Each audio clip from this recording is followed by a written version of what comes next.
करते ठीक है ना? Okay fine. देखो, the first thing that you need to remember is that कल हमने क्या पढ़ा था? We talked about N type, right?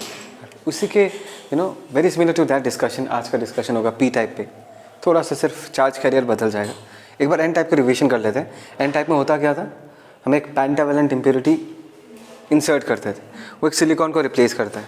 Pentavalent मतलब इसके चारों तरफ 5 इलेक्ट्रॉन्स, और उसको सिर्फ 4 ही इलेक्ट्रॉन्स अपने नेबर्स के साथ शेयर करना पड़ता है. एक इलेक्ट्रॉन फ्री रह जाता है, और वो इलेक्ट्रॉन जो है वो इतना स्ट्रांगली बॉन्डेड नहीं रहता फॉस्फोरस के साथ. उसका आयोनाइजेशन एनर्जी बहुत कम है. तो थोड़ा भी अगर एनर्जी उसको मिल जाता है तो फॉस्फोरस से निकल के आ जाता है. वो बॉन्डिंग का काम छोड़ के वैलेंस कंडक्शन के काम में लग जाते हैं. इज दैट क्लियर? तो such an impurity is called as N type dopant या N type impurity. Is that clear? और ऐसे सेमीकंडक्टर को हम एन टाइप सेमीकंडक्टर बोलते हैं. ठीक है. तो हमने ये देखा कि एक फॉस्फोरस एटम के लिए एक कंडक्शन इलेक्ट्रॉन इंट्रोड्यूस हो जाता है. तो अकॉर्डिंगली हम जितना चाहे उतने सारे कंडक्शन इलेक्ट्रॉन्स फॉस्फोरस के थ्रू एन टाइप सेमीकंडक्टर में इंट्रोड्यूस कर सकते हैं. तो फाइनली होगा क्या? The number of electrons as charge carriers will increase and the number of holes will decrease. Because देखो, उस मटेरियल के अंदर इंट्रिंसिकली अपने आप भी कुछ इलेक्ट्रॉन्स कुछ होल्स बनेंगे बॉन्ड्स टूटने के कारण. But that's because the amount of conduction electrons is very high. Most of the holes will be, most of the holes will disappear because of the recombination. So electrons in such a semiconductor, electrons will be the majority charge carriers and holes will be the minority charge carriers. Is that clear? Okay, fine. तो आज बारी है p type semiconductor के बारे में discuss करने का, right? इसका dopant, it's a trivalent impurity. What you mean by trivalent impurity? इसके आउटर मोस्ट शेल में, इस इम्प्योरिटी के आउटर मोस्ट शेल में सिर्फ 3 ही इलेक्ट्रॉन्स रहेंगे, just like aluminium, gallium, indium, right? And secondly, if this impurity has to replace a silicon atom in the crystal, उसका जो साइज होगा it has to be comparable to the silicon atom. ठीक है. तो aluminium, gallium ये लोग सिर्फ silicon के आसपास मिलेंगे तुमको पीरियडिक टेबल में. ठीक है. तो this is a typical picture. यहाँ पर एक एल्यूमिनियम आ चुका है. देखो, कहानी ऐसा है, the story is something like this कि एल्यूमिनियम के चारों तरफ 3 ही इलेक्ट्रॉन्स हैं. लेकिन एक बार देखो कि एल्यूमिनियम के चारों तरफ कितने सारे नेबर्स हैं. 1 2 3 4 नेबर्स हैं, और चारों नेबर्स को एक एक इलेक्ट्रॉन चाहिए होगा एल्यूमिनियम से, है ना? पहले सिलिकॉन एटम के पास कितना था? 4 था, और हर नेबर को एक इलेक्ट्रॉन शेयर करने देता था. अभी उसी के जगह पर कौन आ गया? एल्यूमिनियम आ गया, और इसके पास सिर्फ 3 ही इलेक्ट्रॉन्स हैं. तो 3 नेबर्स को तो दे पाएगा, लेकिन 4th नेबर को वो इलेक्ट्रॉन दे नहीं पाएगा. उसको देना चाहिए था लेकिन दे नहीं पा रहा. मतलब यहां पर there will be a vacancy of electron, और यहां पर एक होल क्रिएट हो जाएगा. बात समझ में आया? Is that clear? यहां पर अगर एक इलेक्ट्रॉन होता तो एक बॉन्ड बन जाता सिलिकॉन के साथ. इलेक्ट्रॉन नहीं है, इलेक्ट्रॉन होना चाहिए था. अगर इसके जगह पर एक सिलिकॉन होता तो यहां पर एक इलेक्ट्रॉन होता. If there is no electron here, if there is a hole created, if there is a vacancy created, then we understand कि हर बार हम एक एल्यूमिनियम एटॉम इंट्रोड्यूस करेंगे, उसके साथ एक होल भी इंट्रोड्यूस हो जाएगा. Is that clear? और याद है ना, होल के साथ हम कितना चार्ज एसोसिएट करते हैं? होल के साथ हम प्लस ई चार्ज एसोसिएट करते हैं. Is that clear? जैसे कि हम हर एक फॉस्फोरस के लिए कंडक्शन इलेक्ट्रॉन इंट्रोड्यूस होता था, यहाँ पर हर एक एल्यूमिनियम एटम के लिए एक होल इंट्रोड्यूस होगा. वहाँ समझ में? फिर से वही पुराना कहानी, तुमको कितने सारे होल्स चाहिए? 10 lakh holes divided by Avogadro's number, number of moles of aluminium multiplied by molar mass of aluminium. तुमको एग्जैक्टली पता चल जाएगा कि कितना ग्राम्स ऑफ एल्यूमिनियम तुमको इस सिलिकॉन क्रिस्टल में मिलाना है, डोपिंग कितने अमाउंट का करना है. Is that clear? और फिर से सेम स्टोरी रिपीट होगा. कुछ होल्स हमने एक्सटर्नली इंट्रोड्यूस किया, और कुछ होल्स इंट्रिंसिकली बॉन्ड्स टूटने के लिए होगा, एक इलेक्ट्रॉन होल पे रीजनरेट होगा. बट इस पर्टिकुलर मटेरियल पे किसका मेजॉरिटी है? होल्स का मेजॉरिटी है, राइट? एंड ये एज बिकॉज होल्स का मेजॉरिटी ज़्यादा है. अच्छा, इन होल्स को बनाने वाला कौन है? कुछ हमने इम्प्योरिटी के फॉर्म में डाल दिया होल्स, कुछ इंट्रिंसिकली क्रिएट हुआ होगा. So the amount of holes in this particular material p type semiconductor will be because of that external impurity that we have added and because of some intrinsically generated process. Is that clear? As because the number of holes has increased, what will happen with the number of intrinsically generated electrons? Is going to decrease, right, because holes क्या करेगा, electrons के साथ recombine कर जाएगा. So ऐसे type of semiconductor में majority charge carriers क्या हो जाएगा, holes, and electrons will be the minority charge carriers, and that is the reason we call it as p type semiconductor. P मतलब पॉजिटिव, होल्स का charge क्या होता है, positive होता है. इस तरीके से हम इस चीज़ को याद रखते हैं. इज दैट क्लियर? ओके, पक्का. हमेशा याद रखना होल्स कहाँ पर रहता है. Holes will always stay in the valence band. Holes कब क्रिएट होता है, when electrons create a vacancy and jump on to the conduction band. So always इस तरीके से हमेशा इस पर्टिकुलर कहानी को याद रखना कि कंडक्शन बैंड में तुमको हमेशा कंडक्शन इलेक्ट्रॉन्स मिलेंगे और वैलेंस बैंड में तुमको हमेशा होल्स मिलेंगे. Is that clear? अच्छा, तो इस प्रोसेस को अगर हम एनर्जी लेवल डायग्राम में थोड़ा स्टडी करने का कोशिश करें, this is the energy level diagram of n n type semiconductor and this is the energy level diagram of a p type semiconductor. ये पहले भी तुमने देखा है कंडक्शन बैंड, नीचे देखा है वैलेंस बैंड. नया क्या है, यहाँ पर एक डॉटेड लाइन दिख रहा है. This is the new energy level जो तुमको दिख रहा है. इस पिक्चर में नया क्या है, यहाँ पर तुमको एक डॉटेड लाइन दिख रहा है, मतलब यहाँ पर भी एक तुमको अवेलेबल एनर्जी मिल गया. अच्छा, तो यहाँ का जो एनर्जी लेवल है किस इलेक्ट्रॉन की एनर्जी को रिप्रेजेंट करता है. देखो ये जो लाइन है, पहले तो ये देखो, it is just below the conduction band, very very close to the conduction band. और ये जो gap is nearly around 0.01 electron volt का गैप है. तो ये किसका एनर्जी लेवल है, एन टाइप सेमीकंडक्टर में तुमने जो वो फास्फोरस इंट्रोड्यूस किया था, जिसका 5th इलेक्ट्रॉन फ्री रह गया था, जो बॉन्डिंग के काम में यूटिलाइज नहीं हुआ था, उस फ्री इलेक्ट्रॉन का एनर्जी लेवल इतना पाया जाता है. पॉज करना इसको. समझ आया मैंने क्या कहा? मैंने कहा कि फास्फोरस से जो आया हुआ इलेक्ट्रॉन है उसका एनर्जी कंडक्शन बैंड के साथ ओवरलैप नहीं करेगा, वो फास्फोरस से आया हुआ इलेक्ट्रॉन है. सिलिकॉन का होता तो कंडक्शन बैंड में तुमको मिल जाता है, और फास्फोरस आया हुआ है तो उसका इलेक्ट्रॉन का जो एनर्जी लेवल है वो कंडक्शन बैंड से थोड़ा नीचे है. कितना नीचे, 0.01 इलेक्ट्रॉन वोल्ट. सो तुम क्या कंक्लूड कर सकते हो, तो ये अच्छी बात है या बुरी बात है? इज इट गुड और इज इट बैड? मतलब जितने सारे फास्फोरस आए हुए इलेक्ट्रॉन्स हैं सारे के सारे तुमको यहाँ मिलेंगे. They are still not conducting, they will only conduct when they reach the conduction band. The advantage is that they are very close to the conduction band, very very close. The value is 0.01 electron volt. मतलब थोड़ा सा भी अगर उनको energy दे दोगे तुम, तो सारे इलेक्ट्रॉन्स, इसको हम इम्प्यूरिटी लेवल बोलते हैं. क्या बोलते हैं? Impurity level. इम्प्यूरिटी का लेवल है ये, एनर्जी लेवल है. तो यहाँ से जंप करके कहाँ पहुँच जाएगा, यहाँ से जंप करके कंडक्शन बैंड में पहुँच जाएगा, and they will result in conduction. Is that clear? पक्का समझ में आ गया? एग्जैक्टली इसी तरीके से अगर हम पी टाइप सेमीकंडक्टर को एनालाइज करते हैं तो होल्स का जो एनर्जी लेवल है वो जस्ट वैलेंस बैंड के ऊपर पाया जाता है, उसका एनर्जी लेवल. मतलब होल्स का जो एनर्जी है वो यहाँ पर पाया जाता है. Is that clear? एंड ये जो है, this is very close to the valence band, not the conduction band. Valence band से कितना पास है, 0.01 से लेकर 0.05 electron volt. Is that clear? फिर से बोलो, किसके पास है ऋषिता? वैलेंस बैंड के पास. चिंता समझ में आया? रफीका, अनुराग, क्लियर है? अच्छा, इसमें कैसे होगा, how will holes participate in conduction?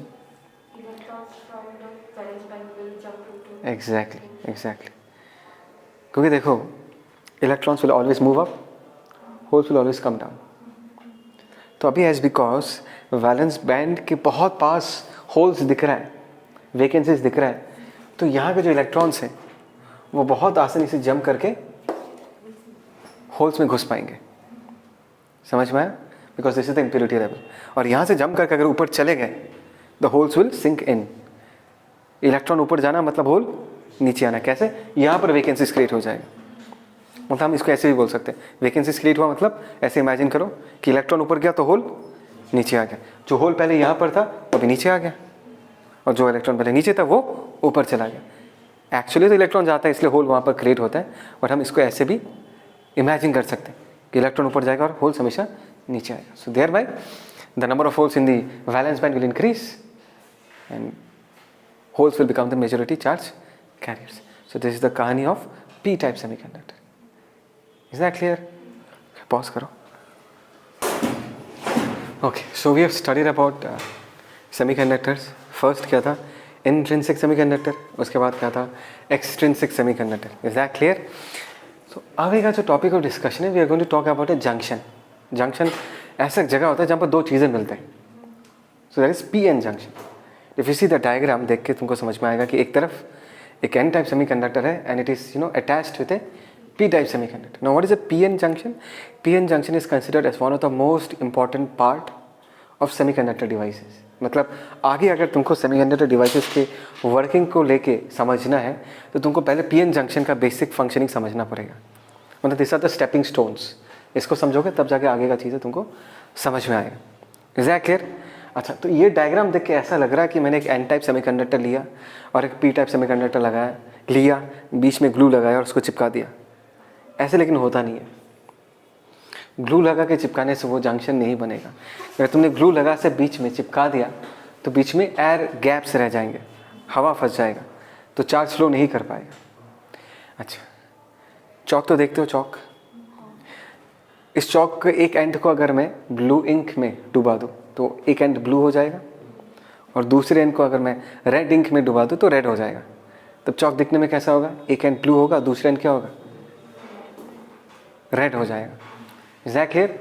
समझ में आया? तभी तुमको एक जंक्शन दिखाई देगा which will separate blue and red. तो पीएन जंक्शन को भी कुछ इसी तरीके से ही बनाते हैं। कैसे बनाते हैं? तुम्हारे पास एक इंट्रिंसिक सेमीकंडक्टर होता है, एक साइड में तुम पी टाइप डोपेंट इंजेक्ट करते हो और दूसरे साइड में तुम एन टाइप डोपेंट इंजेक्ट करते हो। समझ में आया? तो ऐसे whole that is a single body.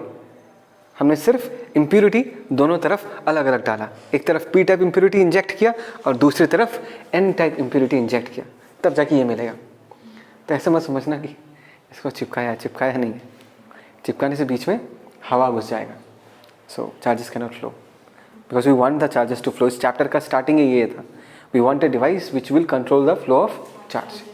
Is that clear? Okay, now the story begins. We all know कि अगर कंसंट्रेशन का डिफरेंस होता है तो लिक्विड फ्लो करता है ना लिक्विड। इज ए ऑस्मोसिस में सुना होगा, right? There is a flow. तो ऐसा ही कुछ फिलोसॉफी है यहाँ का।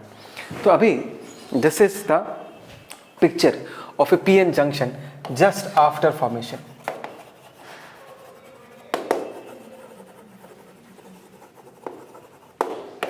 जस्ट आफ्टर बनने के बाद ऐसा दिखता है, क्योंकि कुछ देर के बाद ये ऐसा रहेगा नहीं। And the simple reason for this is that if you see the picture properly and just focus on the concentration of the electrons, forget about the holes. Left hand side में electrons are the majority charge carriers. मैंने दो छोटा छोटा whole भी बनाया to imply the fact कि इनके पास holes भी है as charge carriers, but they are नेफिगा। बोल, holes को हम क्या बोलेंगे यहाँ पर? हाँ नहीं, नाम क्या है? What kind of carrier? Minority charge carriers, right? Holes are minority charge carriers. यहाँ पर holes are majority charge carriers and electrons are the minority charge carriers. तुमको भी ये शो करना पड़ेगा डायग्राम में। Is that clear? Okay, now just focus on the concentration of electrons. On the left hand side, the concentration of electrons is very high, correct? And on the right hand side, the concentration of electrons is very less. So what do you expect will happen? Electrons will move from a region of higher concentration to a region of lower concentration. मतलब electrons will start moving from left to right. Is that clear? And the same story is also valid for holes, but in the reverse direction. The holes have majority concentration on the right hand side, and this holes will start moving from the right towards the left. एक तरह से electrons आ रहे हैं, एक तरह से holes आ रहे हैं, and you know that they like each other, right? Electrons, they have got an excess of negative charge. Holes, they have a deficiency of negative charge. So यहाँ से इलेक्ट्रॉन्स आ रहे हैं, यहाँ से होल्स आ रहे हैं, बीच में जाके कहीं पर मिलेंगे ये लोग। थोड़ा सिंप्लीफाइड तरीके से बता रहा हूँ, बीच में जाके कहीं पर मिलेंगे ये लोग and it will lead to recombination. It will lead to what? It will lead to recombination of electrons and holes. बात समझ में आया? तो ऐसा होता क्या है, ये नेक्स्ट वाला पिक्चर है। यहाँ से कुछ इलेक्ट्रॉन्स यहाँ पहुँचे, ये बीच वाला रीजन है, this is the battle field. इधर से भी लोग आए, इधर से भी लोग आए, यहाँ पर इलेक्ट्रॉन्स आए, यहाँ पर होल्स आए and they recombine with each other. That means इस रीजन में तुमको फ्री चार्जेस नहीं दिखाई देगा बिकॉज रिकॉम्बिनेशन हो चुका है। खुले इलेक्ट्रॉन्स, खुला होल्स तुमको दिखाई नहीं देगा। कमान, समझ में आया मैंने क्या कहा स्निग्धा? हाँ, इस तरफ से वो बाद में बताऊंगा ना, तू कहाँ जा रही है तू, मैंने बस रिकॉम्बिनेशन के बारे में बात करा, उसमें ध्यान दो। रिकॉम्बिनेशन वाला फंडा समझ में, देखो मैं सब बताऊंगा, टेंशन मत लो यार। मैं जिस तरीके से लेके जाना चाहता हूँ उसको फॉलो करो ना, बीच में इधर उधर सोचोगे तो डाइवर्ट हो जाओगे। अभी प्लस माइनस दिखाई नहीं दे रहा तुमको, मैं बस तुमको ये बता रहा हूँ कि बीच वाले रीजन में क्या है, इस तरह से इलेक्ट्रॉन्स आ रहा है, इस तरह से होल्स आ रहा है। So what will happen to electrons and holes, they will recombine, right. So बीच वाले रीजन में तुमको क्या चार्ज दिखाई देगा, ये एरो क्या है, प्लस क्या है, सब बोलूँगा, सिर्फ रीजन के बारे में बात कर रहा हूँ। ये जो रीजन है, इस रीजन को हम डिप्लीशन रीजन बुलाते हैं। क्या बुलाते हैं, depletion region. What do you mean by the word depleted, खत्म हो जाना। डिप्लीशन रीजन, चार्जेस खत्म हो गए इस रीजन में, इस रीजन में चार्जेस प्रेजेंट है ही नहीं, बिकॉज इलेक्ट्रॉन्स एंड होल्स क्या कर जाते हैं, रिकम्बाइन कर जाते हैं। बोलो यहाँ तक का कहानी समझ में आया नहीं आया, आगे का कहानी बताऊंगा, सब कुछ बताऊंगा, यहाँ तक समझ में आया? Okay, now tell me something which you already know. This segment is electrically neutral. This is an extrinsic semiconductor. This is also an extrinsic semiconductor. और previous class में मैंने ये समझाया था, they are electrically neutral. तो अगर हमने n type p type को जोड़ा तो ये भी electrically neutral है, ये भी electrically neutral है। धोखा मत खाना, इलेक्ट्रॉन्स बहुत सा, जितना सारे इलेक्ट्रॉन्स दिख रहा है ना वो फ्री इलेक्ट्रॉन्स हैं, उतने ही नंबर ऑफ प्रोटॉन्स भी प्रेजेंट है। हाँ, वो प्रोटॉन्स न्यूक्लियस के अंदर है, और इलेक्ट्रॉन्स को अलग से क्यों दिखा रहा हूँ, because they are not excess, they are just free. Is that clear? Free does not mean excess of charge. Is that clear? बोलो भाई, ठीक? Okay, as you people agree कि सर ये भी इलेक्ट्रिकली न्यूट्रल है, ये भी इलेक्ट्रिकली न्यूट्रल है। अभी क्या है कि यहां से कुछ इलेक्ट्रॉन्स छोड़ के आगे जा चुके हैं, लेफ्ट वाले रीजन से कुछ इलेक्ट्रॉन्स डिफ्यूज कर चुके हैं, इसको हम क्या बोलते हैं, diffusion. Diffusion is actually the movement from higher concentration to lower concentration. So electrons have diffused from left to right and holes have diffused from right to left, right. तो अच्छा, मैं वो बताऊंगा क्या है, प्लस माइनस बताऊंगा। एक चीज बताना था, ये जो डिफ्यूजन के कारण जो करंट फ्लो करता है ना, इनिशियली इलेक्ट्रॉन्स इधर आ रहा है, होल्स इधर आ रहा है, इस करंट को हम डिफ्यूजन करंट बोलते हैं। तुमको क्या लग रहा है, दोनों करंट कैंसिल आउट हो जाएगा क्या? होल्स इधर है, आई चीज इस तरफ, इलेक्ट्रॉन्स अगर इधर है, आई भी इसी तरफ है, नहीं आया समझ में?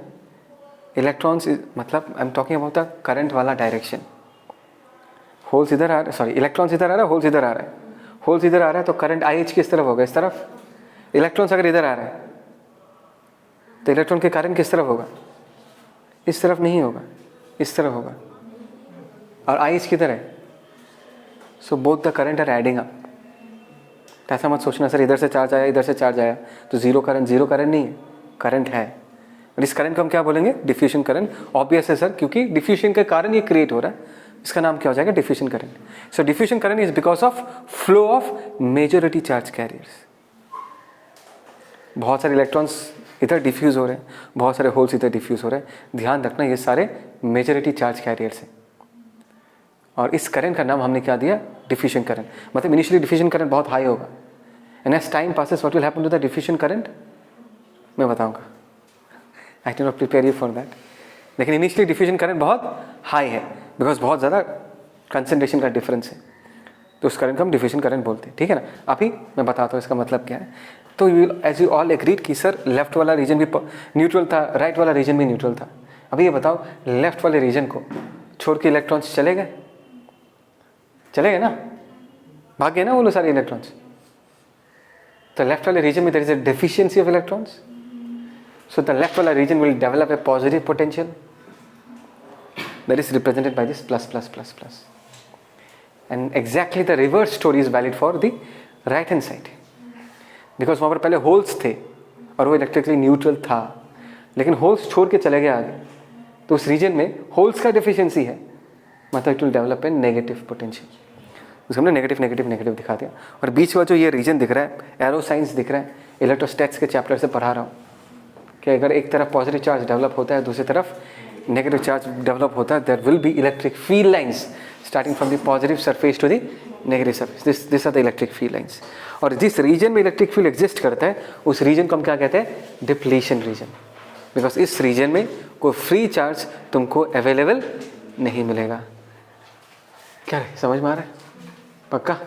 थोड़ा पॉज हो गया तो मैं यहाँ लिख के रखता हूँ।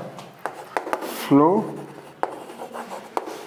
Of majority charge carriers. इसके कारण जो करंट बनता है उसको हम बोलते हैं डिफ्यूजन करंट, है ना? ठीक है, समझ में आया? अच्छा, अभी बहुत इंटरेस्टिंग सा सिचुएशन क्रिएट होगा। इधर ये वाला रीजन, इसमें पॉजिटिव पोटेंशियल डेवलप हो गया और इस वाले रीजन में नेगेटिव पोटेंशियल डेवलप हो गया। So now do you expect that more electrons can move forward यहाँ से, as because it has already developed a positive potential? Do you expect more electrons to cross over? Now more electrons will not be able to cross over. अगर field लेना है तो इस electric field को देखो। अगर इलेक्ट्रॉन जाना चाहेगा तो इलेक्ट्रिक फील्ड इलेक्ट्रॉन पे फोर्स किधर लगाएगा? पीछे की तरफ। Similarly the same story is also valid for holes. Holes अगर इधर आना चाहेगा, इलेक्ट्रिक फील्ड उसको क्या करेगा? रिपेल कर देगा, राइट? दैट मीन्स धीरे धीरे क्या होगा, इस डिप्लीशन रीजन में जो इलेक्ट्रिक फील्ड डेवलप होता है, that electric field will start opposing the recombination of electrons and holes. या तुम इस चीज़ कैसे भी बता सकते हो कि जितना रिकॉम्बिनेशन होगा इधर पॉजिटिव पोटेंशियल डेवलप होगा, और पॉजिटिव पोटेंशियल है तो नेगेटिव चार्ज को जाने नहीं देगा वो, बिकॉज पॉजिटिव को नेगेटिव पसंद है। और यहाँ पर अगर नेगेटिव पोटेंशियल डेवलप हो रहा है वो होल्स को जाने नहीं देगा, because hole is positively charged. या तुम इसको इलेक्ट्रिक फील्ड के टर्म से भी समझ सकते हो कि जो इलेक्ट्रिक फील्ड है ये जाते हुए इलेक्ट्रॉन को इस तरफ रोक देगा और इस तरफ आते हुए इलेक्ट्रॉन होल को उल्टे डायरेक्शन में धक्का दे देगा। बात समझ में आया? So that is the reason I was saying कि इनिशियली डिफ्यूजन करंट तो बहुत ज़्यादा होगा, बट धीरे धीरे डिफ्यूजन करंट क्या हो जाएगा? डिक्रीज हो जाएगा, वेरी वेरी लेस, बहुत कम हो जाएगा डिफ्यूजन करंट। कुछ ही ऐसे नसीब वाले होल्स या इलेक्ट्रॉन्स होंगे जो कि इस इलेक्ट्रिक फील्ड को क्रॉस करके दूसरी तरफ जा पाएंगे या बीच में आके मिल पाएंगे एक दूसरे के साथ, बहुत कम, right? So finally when your PN junction, इसको हम डायोड भी बुलाते हैं, क्या बुलाते हैं? डायोड। ऐसे किसी सर्किट के साथ कनेक्टेड नहीं, ऐसे रखा हुआ है, at that state diffusion current is very less. In that situation it will look like this. बीच में एक डिप्लीशन रीजन होगा, एक तरफ पॉजिटिव पोटेंशियल, एक तरफ negative potential. When it is not connected to a circuit, when it is just lying on a table, तो ऐसा दिखाई देगा। Is that clear? क्या यहाँ तक का कहानी समझ में आया? और क्या तुमको ये याद है कहीं पर अगर इलेक्ट्रिक फील्ड होता है तो उसके साथ हम एक पोटेंशियल भी एसोसिएट कर सकते हैं, because work done by electric field is what? Change in potential. बात समझ में आया? सो लेट अस से इस साइड का पोटेंशियल 0 मान लिया। जब मैं इस तरफ मूव करूंगा कोई इलेक्ट्रिक फील्ड नहीं मिला, कोई इलेक्ट्रिक फील्ड नहीं मिला, मतलब पोटेंशियल चेंज नहीं होगा, पोटेंशियल 0 0 0 0 0 0 ही रहेगा। इसी का ही कॉरस्पॉन्डिंग ग्राफ मैंने ऊपर बनाया है। तो मैंने यहाँ से चालू किया, कोई इलेक्ट्रिक फील्ड नहीं मिला, 0 volt 0 volt 0 volt 0 volt 0 volt 0 volt 0 volt ही रहा। Then I reach the depletion region and then I encounter an electric field and I moving against the electric field. So my potential will, my मतलब charge, for example +1 coulomb charge का पोटेंशियल क्या करेगा? Increase करेगा। Increase किया और increase किया और इंक्रीज किया और इंक्रीज किया और इंक्रीज किया और यहाँ पर V तक पहुँच गया पोटेंशियल। ये 0 वोल्ट था, ये भी 0 वोल्ट है और यहाँ पर क्या हो गया? V volt. उसके बाद no electric field, V volt ही रहेगा, no electric field, V volt ही रहेगा, no electric field, V volt ही रहेगा। समझ में आया? तो इस पूरे रीजन में तुम्हारा पोटेंशियल जो है वो क्या रहता है? वो V वोल्ट ही रहता है। बात समझ में आया? तो ग्राफ में तो ऐसे ही दिखेगा, 0 volt 0 volt 0 volt 0 volt, potential grow करते करते कहाँ तक पहुँचा है? V वोल्ट, उसके बाद V वोल्ट ही रहा है। बात समझ में आया? तो बात को समझो कि अगर इलेक्ट्रॉन को क्रॉस करके होल तक जाना है या होल्स को क्रॉस ओवर करके यहाँ तक जाना है, they need to overcome this potential barrier. ये हाइट जितना ऊंचा होगा, ये हाइट जितना ऊंचा होगा उतना ज़्यादा अपोजिशन होगा डिप्लीशन रीजन में, उतना स्ट्रॉन्ग इलेक्ट्रिक फील्ड होगा।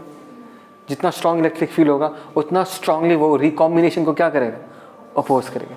ये जो पोटेंशियल का एक वैल्यू दिख रहा है तुमको, मतलब अगर इलेक्ट्रॉन्स को डिप्लीशन रीजन में आना है या होल्स को डिप्लीशन रीजन में जाना है तो उनको इस पोटेंशियल बैरियर को क्या करना पड़ेगा? ओवरकम करना पड़ेगा। और इस पोटेंशियल को हम पोटेंशियल बैरियर ही बुलाते हैं। क्या हम बुलाते हैं इसको?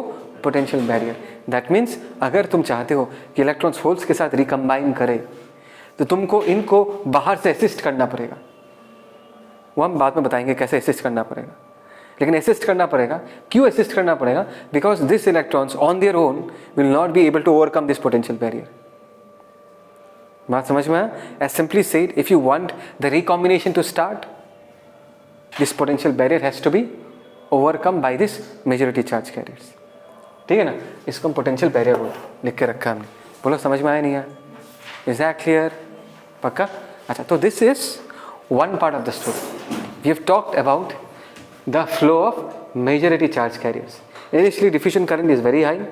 The flow due to majority charge carriers is called as the diffusion current. Initially it is very high, and as time passes, as the depletion layer widens up, as the electric field gets stronger, the recombination decreases and finally becomes negligible. Right? So this is the entire story about the majority charge carriers.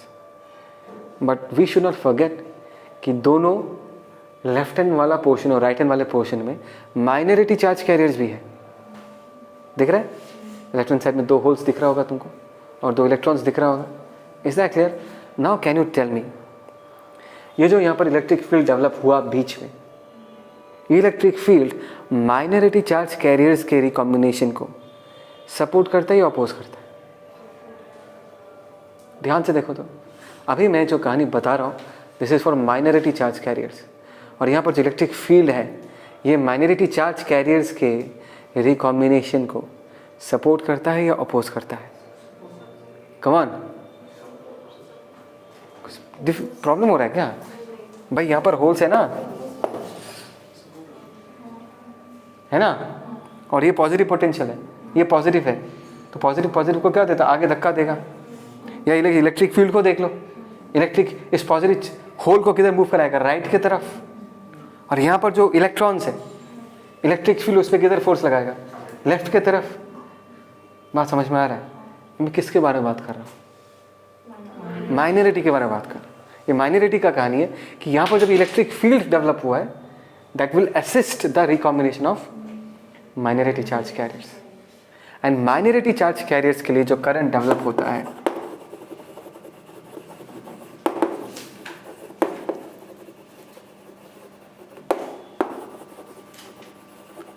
उसको हम drift current बुलाते हैं। क्या बुलाते हैं? But this also will be very very small because the charges are minority, very very less charges. Is that clear? तो drift current का value भी क्या होगा? Very small. समझ में आया? Is that clear? Okay, before we move on, can you tell me the direction of drift current looking at this diagram? Let us see the direction of movement of positive charges. Holes right की तरफ जा रहे हैं. So can I say this is the direction of drift current? Do you agree with this? अच्छा, can you tell me the direction of diffusion current? Then you need to look at the majority charge carriers, and very few majority charge carriers can overcome this potential barrier and cross over to this place. Is that clear? तो holes अगर इस तरफ जाएगा तो diffusion current का direction किस तरफ होगा? From right to left. So this is the direction of what? Diffusion current. बात समझ में आया? नाउ ध्यान से सुनना. व्हेन दिस पीएन जंक्शन, जिसको हम डायोड भी बुलाते हैं, when this diode is not connected with the circuit, क्या बोला मैंने? When PN junction is not connected with circuit, then diffusion current will be equal to what? Drift current. मतलब what is the total current through this junction? Zero, because they will basically cancel out. बात समझ में? तो जब तक तुम्हारा PN junction किसी circuit के साथ कनेक्टेड नहीं है तो ये देखा गया है कि ये ऐसा होता है. There is no net current flow through the junction, and the reason for this is that the diffusion current and the drift current they basically cancel out each other. Very simple, समझ में आ गया। Simple तभी रहेगा जब तुम इसको जाके revise करोगे, क्योंकि अगर ये आज पर आया 3-4 दिन के बाद जाके देखोगे तो ये सिंपल नहीं रहेगा, डिफ़िकल्ट हो जाएगा। कि आज पर आया तो आज ही फ्रेश है, आज ही एक बार जाके 10 मिनट टाइम लगेगा एक बार पढ़ने के लिए। समझ में आया? Is that clear? So this was about PN junction.